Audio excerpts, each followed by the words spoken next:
तो माननीय मुख्यमंत्री जी को तय करना, इसमें कहीं दिक्कत ही नहीं है, जल्द तय हो जाएगा। वहाँ जब इन लोगों ने सरकार बनाने का प्रस्ताव दिया तो वहाँ तो महामहिम राज्यपाल ने तुरंत निमंत्रण भी दिया।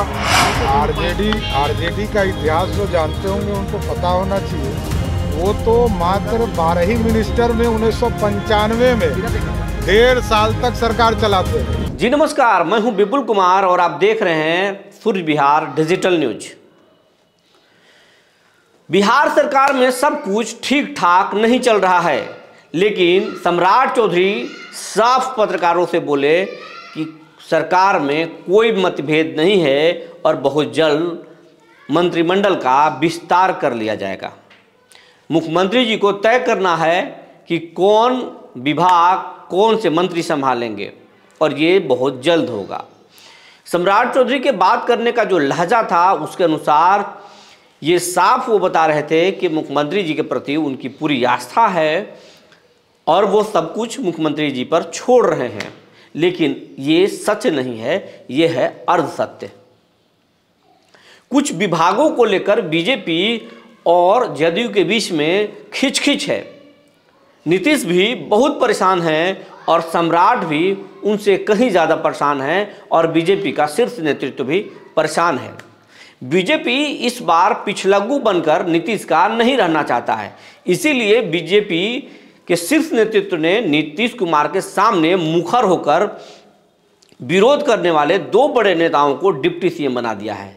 सम्राट चौधरी और विजय सिन्हा, ये दोनों नीतीश पर डायरेक्ट हमला करते रहे हैं, लेकिन इस बार ये दोनों नेताओं को डिप्टी सीएम बना दिया गया है। अब बीजेपी ने नीतीश के सामने प्रस्ताव रख दिया, दो ऐसे विभागों का डिमांड कर दिया जिसके सुनने के बाद नीतीश कुमार काफ़ी परेशान हो गए। बीजेपी ने गृह मंत्रालय की मांग कर दी और गृह मंत्रालय जब नीतीश कुमार ने नहीं दिया और देना भी नहीं चाहते, आज तक उन्होंने नहीं दिया है, तो फिर बीजेपी ने आईपीआरडी डिपार्टमेंट मांग दिया, विभाग मांग दिया, यानी सूचना जनसंपर्क मंत्रालय को मांग दिया कि आप हमको ये दे दीजिए। और ये दोनों विभाग बहुत ही अहम है सरकार के लिए, सरकार चलाने के लिए। गृह विभाग से आईएएस आईपीएसओं का तबादला होता है, तो सूचना जनसंपर्क विभाग से सरकार पूरे तरीके से हर सूचनाओं पर कंट्रोल रखती है और उस विभाग के माध्यम से सारे मीडिया चैनल्स अखबारों पर सरकार नियंत्रण रखती है, सबको ऐड के माध्यम से पैसा दिया जाता है। ये विभाग भी बहुत महत्वपूर्ण है, सरकार की छवि उसी विभाग से बनाई जाती है और बिगाड़ी जाती है। तो ये विभाग भी नीतीश कुमार नहीं छोड़ने वाले हैं, दोनों विभाग को नीतीश अपने पास रखने वाले हैं और इसी बात को लेकर बीजेपी और जदयू में बहुत खिंच है, बहुत अंदर कलह चल रहा है, लेकिन ये सब सामने नहीं आ रहा है मीडिया के सामने।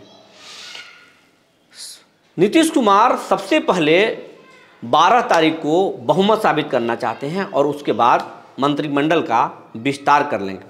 इधर जो जानकारी निकल कर आ रही है उसके अनुसार नीतीश कुमार के कई विधायक इस गठबंधन से, नए अलायंस से सहज नहीं हैं और इसका विरोध गोपाल मंडल ने करना शुरू भी कर दिया है। आप कई वीडियो में देख लिए होंगे कि गोपाल मंडल कैसे तेजस्वी के बड़ाई में बोल रहे हैं, उनके पक्ष में बोल रहे हैं और सरकार के इशारों में कैसे बगावत पे उतर रहे हैं। ललन सिंह भी अंदर कुछ कर रहे हैं, ऐसा कहा जा रहा है। कई विधायक सहज नहीं हैं, तो नीतीश कुमार इसको भी भांप चुके हैं। तो सबसे पहले नीतीश कुमार अपना बहुमत साबित करना चाहते हैं और उसके बाद विभागों का बंटवारा करेंगे, मंत्रिमंडल का विस्तार करेंगे। बीजेपी के अंदर भी बगावत है। नीतीश कुमार को बीजेपी के जो नेता हैं, जिला से लेकर के प्रदेश तक के बहुत सारे जो नेता हैं नीतीश कुमार को पसंद नहीं करते हैं। जिस तरीके से नीतीश कुमार ने धोखा देकर बीजेपी के साथ छल करके भागा था, उससे बीजेपी के अंदर बहुत गुस्सा है और बीजेपी के नेताओं का कहना है कि इस गठबंधन से लोकसभा चुनाव में ज़रूर फायदा हो जाएगा, लेकिन विधानसभा चुनाव में बीजेपी को बहुत नुकसान उठाना पड़ सकता है। तो बीजेपी भी बहुत सहज नहीं है। दोनों दलों के अंदर बहुत तनाव है और सब कुछ ठीक नहीं चल रहा है। लेकिन सम्राट चौधरी ने कहा कि सब कुछ ठीक है और मंत्रिमंडल का विस्तार हो जाएगा। तो आने वाला भविष्य बताएगा कि नीतीश कुमार बीजेपी को कौन कौन से विभाग देंगे और आने वाला समय में इन दोनों गठबंधनों का भविष्य क्या होगा। राजनीतिक पंडित बताते हैं कि लोकसभा चुनाव के बाद बीजेपी जदयू को झटका दे सकता है और जदयू भी बीजेपी को झटका दे सकता है, लेकिन दोनों को एक दूसरे की ज़रूरत लोकसभा चुनाव तक है, इसलिए लोकसभा चुनाव तक ये कुछ नहीं करेंगे। अब हम चलते हैं दूसरे मुद्दे पर। पत्रकारों ने अरविंद केजरीवाल की गिरफ्तारी होने और हेमंत सोरेन को जेल जाने के मुद्दे पर सवाल कर दिया। तो सम्राट चौधरी ने कहा कि मोदी की गारंटी है देश में कोई भी भ्रष्टाचारी नहीं रहेगा, जो भी भ्रष्टाचार करेगा उसको जेल भेज दिया जाएगा। लेकिन अब विपक्ष का सवाल है कि क्या बीजेपी उन भ्रष्टाचारियों को जेल भेजेगी जो कल तक जिन दलों के नेताओं को बीजेपी भ्रष्टाचारी बता रही थी, आज वही बीजेपी के साथ गठबंधन करके अलग अलग राज्यों में सरकार चला रहे हैं। बीजेपी इस मसले पर कोई भी जवाब नहीं देती है, बस जो मौजूदा विपक्ष में जो नेता हैं उनके खिलाफ ही बयान देते हैं। होगा मंत्रालय का जल्द हो जाएगा, तो माननीय मुख्यमंत्री जी को तय करना, इसमें कहीं दिक्कत ही नहीं है, जल्द तय हो जाएगा। लेकिन क्या एक्सपेंशन और भी होगा और भी मंत्री शपथ लेंगे? स्वाभाविक है, होना ही है, आगे के दिनों में होंगे। आरजेडी बोल रही है 5 दिन हो गए अभी तक कैबिनेट डिस्ट्रीब्यूशन। आरजेडी का इतिहास जो जानते होंगे उनको पता होना चाहिए, वो तो मात्र 12 ही मिनिस्टर में 1995 में 1.5 साल तक सरकार चलाते रहे।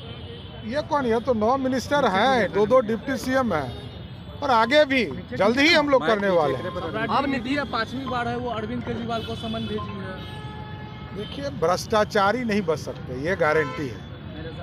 गारंटी स्पष्ट तौर पर नरेंद्र मोदी जी की सरकार का है कि जो भ्रष्टाचार करेगा उसको जेल जाना। हेमंत सोरेन ने कहा है फंसाने की कोशिश हो रही है, साजिश रचा जा रहा है।